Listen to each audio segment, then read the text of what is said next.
Hello, good afternoon. Yeah, welcome to my channel. If today is your first time just watching my video, thank you very much, and try to subscribe so that anytime I share the video, you will be the first person to see it. Please try to subscribe. Okay, without wasting time, because time no dey, we'll go straight to the news. Because the news wey I carry come today, they hot. Wetin be say they hot past the garri. Garri wey they just fry just now, hot pass. If you hear am, your ear go dey pain you. Wetin be the news? Oh yeah, me go straight. Maybe hear am as it be. Nigeria don shocktalize us. We be the citizen. They don shocktalize us. Wetin they do? They don catch 35 Nigerian governors and 15 ministers. We be say we do wetin? We do budget in Dubai. Get properties. We get properties in Dubai. This property no be seen as small property.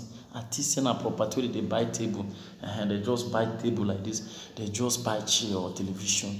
But this one are properties. If you see money, without wasting time with the talk as it be. Okay. As they catch the 35 Nigerian governors and 15 ministers, as they catch these people, what did they do? These people are the thing now. They get what did they call investment for Dubai? What did they get? They get about 15 properties linked to Nigerians. More than that, but the way they take write them, but the way they take still put them, if you read them, you no see meaning as they take write them. You give one organization where be named na PEPS, then get that 800 properties. That organization, I didn't get an organization. I've been a one as they take write them. 800. Now I be saying in Nigeria, why in Nigeria nothing day for that country? Basic go school, you no go see work. Our Nigeria, if you go school finish, you go dey do mechanic. If you go school finish, you go dey drive Okada. Me will know without wasting time, because this thing just they make my head just they shake. I just dey vex because as I dey here now, the way I dey vex, no be small vex. As I hear am, even people wey no expect say they go dey for people wey get am. I no write all of them finish, but na let small now I just carry their name come out. I say me I tell you now. The property where they get for that place, a worth for our naira now 146 billion naira. Money. Now they make sure like this. Abacha, he thief 5 billions. Now in Nigeria, they return since Swiss. All over they return money since that time. This one they talk 146 billion naira. For US, it worth $400 US. Jesus Christ. $400 million US. $400 million US. What? Money? As I just hear this one, I say una must hear them. How una money take they go? People wanna vote in. Say me they go to that place. I don't know whether these people they don't know the reason why they vote them. Peace will be say, you know first they do anything or you first go cancel. Because of that, God can't give you that grace. Say make you go that place, make you go represent your people. If you reach for that place now, you can't forget that thing. That money where they carry go, they do that investment for that place. If they use and they do investment for Nigeria. Before Oyibo they travel, they come Nigeria, come collect something. But now we they go with the leg. Everything they go, they even they insult us, they reject. Without me, I not talk too much. Me would they go, make una hear as the news they go. The 35 governors, they bought 69 houses for Dubai. Voila. And I know the kind of house where they go buy. And I know they say kwe house. I know they can't get 16 legislators. Voila. Where we say things where they get for Dubai. People where we say their name there for people where their name there. The little one where I just say me I just shown as example. Me they show now. People where I put say me they go represent now. Who be that person? Oh yeah. Without no wasting time. Mohammed Alabi Lawali, a former governor of Kwara State. Wallahi.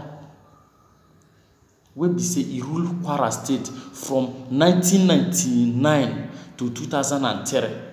Where we say the man died in 2006. Now the man died. But all in property, they say they no even they never recover all of im property. Na be wetin dey talk. Na that one they go dey take we be Nigeria. Okay, you rule Kwara State. Oh, sorry, you rule Kwara State. If you say you know see my tongue, dey shake. You know see, but na God dey put am. Okay, you rule Kwara State. As you rule the place, okay, Kwara State no be Dubai. You fly, come carry our money, come go do investment for another place. If you use that money wey go do investment for that place, come use am take do. As you dey finish school, you come see work dey do. Wetin you dey go? Our people now dey reject them visa for Dubai. Which kind of visa wey dey give them for Dubai? Sometimes 2 months, 3 months, 6 months. There or some they will give them 1 year. If they give, if you expire, you must come back for Nigeria before you go come apply again. Before you go, you need to wait for 5 years. Wait till be that one. But where our people dey? If our people go dey work for that company, you no go know say na your money na you dey work. We dey go Dubai, they shall say Dubai fine. You no know say na our property na full that place. I no wan talk. Make we dey go, make una dey hear. People wey get the property wey we dey talk so. Another one, James Ibori. James Ibori, the former Delta State governor. That man, the way he did thief the last money, he just the money, I don't know how good they talk am. He shake our money for Nigeria. He shake am. He thief. Wetin did they talk? Thief. He carry all the money. Wetin just, say, now because of this money, now he make his 6 years imprisonment. This man where would they talk so? Even last month, I did read the one where Obaseki they talk. Had the house where he first get for Edo State. Where they say they don't claim that one for Edo State. That's what it's supposed to be. But our government, if they hear this kind of thing, they know what they're supposed to do. For this kind of people, when they carry our money, they go another country. Use this money. Now this one they make, they give President Obasanjo, they give a hand, they try. Even though say you get and that way they do no good, but this one they give a hand, then try. See the company where he built for Yoruba, that farmland. You know how many people where they work for inside that place. I still they say thank you to P2B. He rule as a governor. He built company in Anambra State where people they work. He employ people. That's so it's supposed to be. You go do something where be say you go employ your people. No be to carry all the money. They go that people you don't go do that company now. They pay tax to Dubai. People where they work, they pay tax each one head for that Dubai. Waiting if he say now because of light, no, in Nigeria. Why people where they this place now? People where get Nigeria. Why all of them no gather together talk say no, enough is enough. Say make we they get light. So that things will change because our people now, if they work, if they go school finish now, no work, all of them they die for sea, all of them they die for road, where they go travel, all of them they do. Our guests now, all of them they cry for where they did. Some day for Ghana, Senegal, Gambia, Mali, they do waiting because hi, if I did hear them, some of our small guests, 18 years, 20, they do Miniki. Hi, it did shockalize me. Because of our leaders, we no good. They carry our money. They forget what make they say, may they go that place. Say, may they go represent us. They no say, if they no be somebody, if they go, don't go that place, come be somebody. They will come forget where they for come. Say, what they supposed to do. But, make no waste time. Make sure they make una see the people where carry all the money where they talk. Make una understand. The many, but last month I bring the name. When I no first, I no bring. If you say you want to hear all of them, make you read the property. Email just inbox me. Send me message. I go just send you the website immediately. Make you read them. This one the latest way they have. Another person again. Na Ahmudu Ali, a former chairman of the board at the Petroleum Product Pricing and Regulatory Agency. This man worked from 2009 to 2011. Now people will get properties. Property, I no call them property, I say properties for Dubai. May you know say na plural. But they talk so you know say no be screaming and no verse. That's na choke na just for keep my teacher na ikosa. Na he make am so. Why they tell you now? This thing no be small matter. okay, you rule. As you rule now, they don't say you rule, you collect your salary. And all of them now, they go there for house, they go there for the chamber, they complain, say they say make they buy motor for them, they reject, say Buhari say no, say they go buy for this one, they don't go buy for this. This salary, where did they pay them? Wait till they use the salary they do. We be saying that government now go still they buy motor for now. Later now, all of now come get private jet. Why some people no see money to eat gari? No, nah, this Nigeria, and all of us get them. All of them where they see for that, they know they work for inside farm. They know they work like as I don't understand. Nigeria now no company. Everything with the current they come from China. We dey import everything from China. Why? But we get seen a cloth about people they sew. For rice, Abakaliki they plant rice. All those things. If they buy machine, give them as European Union they buy. People where they farm for Europe, now European Union, and then they buy all the material where they dash, then they still they dash we Africa. If you say you want to go back to our say if you want to go the farm, they will still give you. But why our own ECOWAS? Why even our country? We know say Buhari first banned them, but Buhari I like, but where you no can do them, you supposed to buy machine, buy equipment, give them, make they produce them. I was at get one way they do. Delta I get one way they do. Many people they still they do their own. They go still buy equipment, give them, maybe they produce all those things. If they produce them, we go still they share. Ghana go they come, Senegal go they many company will come they buy. Like NOC, they do motor, they produce motor. If they ask them what you need to produce that motor, he talk Nigeria go support her. If they produce her, he go employ more people. That people where they sew cloth for about, they come build big company, come buy machine where they will take they build, where they will come they produce original cloth. They will come they do a native now. We get people where they sew well. Oyibo come like and say they wear the native. Why our people they don't want to support the government? I don't know. They don't want to support the day after of their life. No be seen at the citizen. I don't know why. I beg, make we stay here without wasting time. Another person again, a former minister of petroleum, Dan Etete. Now people will get properties for Dubai. I just they cry. So they hear Dubai fine, our money, I make a fine. Nigeria don't learn that thing. Would they like to go develop another country? But our country, no. If you go Turkey, if you go China, go see where Nigeria people establish, where they build companies, you go surprise, you go they share tears. Why our country now, they go build and finish, our people go they travel, they go that place, they go they misbehave, they treat them bad. They no give them documents. But now our money, now they travel, they go that place. Another person again, currency exchange operator, Mohammed Saminu Ibrahim Kahali. See, now people with the carry our money go Dubai, they don't go change Dubai life. Another person again, Shehu Ladana, NNPCMD. This man worked from April to May 2010. Now the man worked for Nigeria. Now he worked for this NNPC. The man died in October 2011. Now this Ladan he died. But this thing, I beg, our leaders make una still try, make una still they do something where we see we the citizens go still they benefit. Because if we did the work, even those see the money, say we come out the work, and our country they go like Nigeria is giant of Africa, but now I'm not sure. Nothing they we just get money. Oyibo they ask where they say, oh, why Nigeria people they try, why we get. God bless that our Nigerian. He bless nothing we no get. Not waiting with their life for Nigeria, nothing. But whenever our leaders are not sure say we want to support we the citizen. But that money where we not the chop, we no wake up one day get the money. Now start from somewhere. But may we still they remember.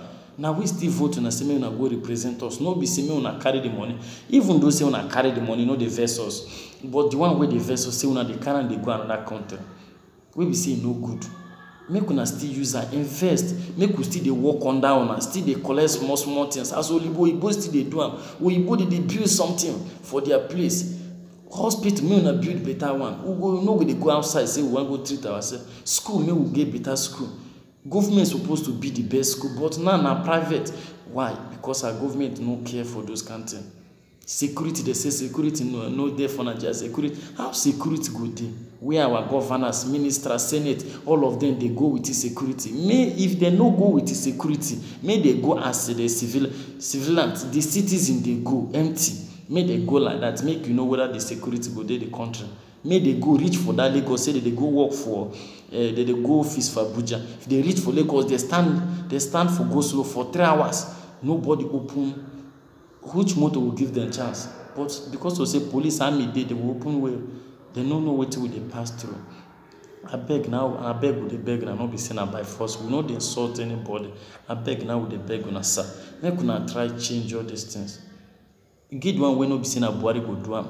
But now we still consider. Look, another person again, Naibi Samuel Chuba Okeke, who served as a managing director of the petroleum products marketing from April 2010 to February 2011. Now this man served.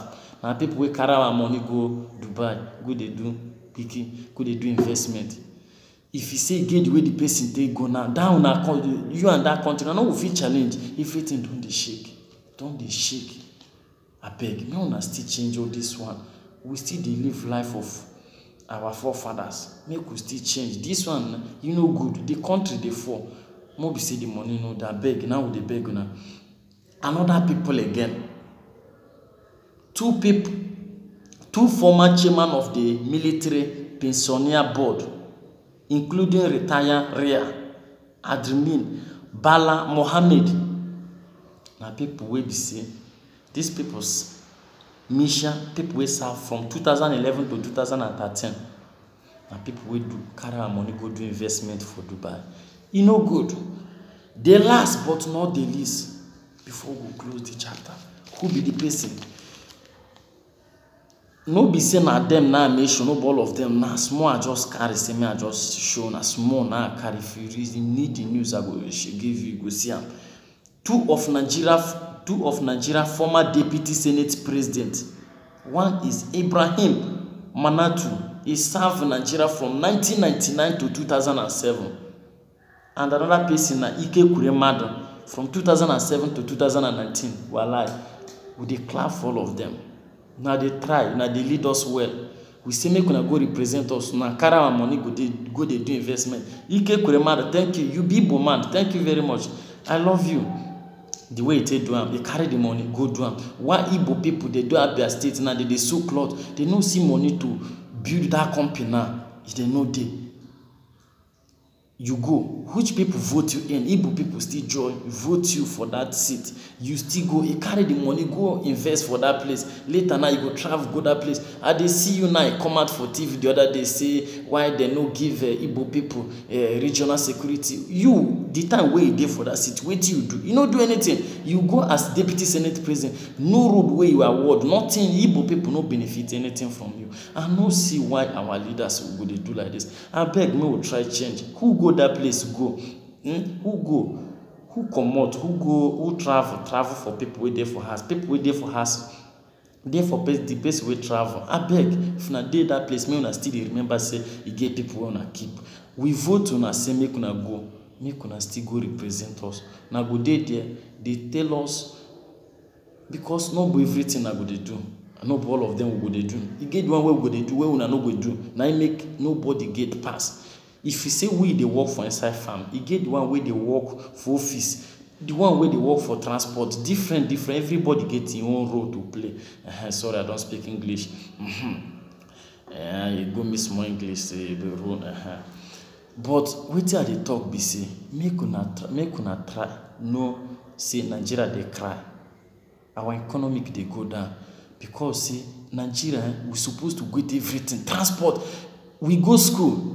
But sometimes we come be like say we don't know what they do.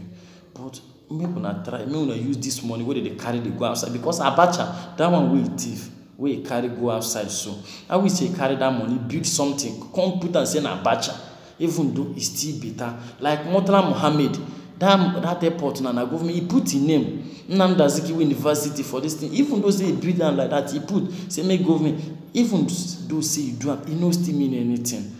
but make we try make we dey build am so that the Nigeria citizens dey go still dey benefit from una abeg, because as we dey make una remember the time when una dey do election, the way we take dey run dey follow una up and down, anywhere wey una come we go still come dey that place. It's no be say una dey give us because of money. Another thing wey we want to beg una, if e say na because of that money wey una dey share, if dem dey do election na dey give us bag of rice, maggi, we say we no need again. If you say na borrow, na dey borrow the money. If na dey rule, na want to so that the money na go return am for where una for borrow. Make una no dey give us again. Make una rule, give us wetin una suppose to give us. We still dey for the country. Abeg, because the thing don dey get our security now, dey kill us. Police now, I no understand. Our Nigeria no understand our own different.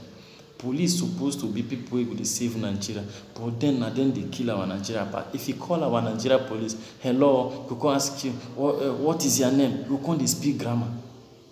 Wey be say wetin you suppose to ask you na wetin be the street. E go just be they supposed to connect all the police. Once you talk before you go dey make sure the street safe. 2 police healers don't reach that place immediately. They will make sure say the country dey secure.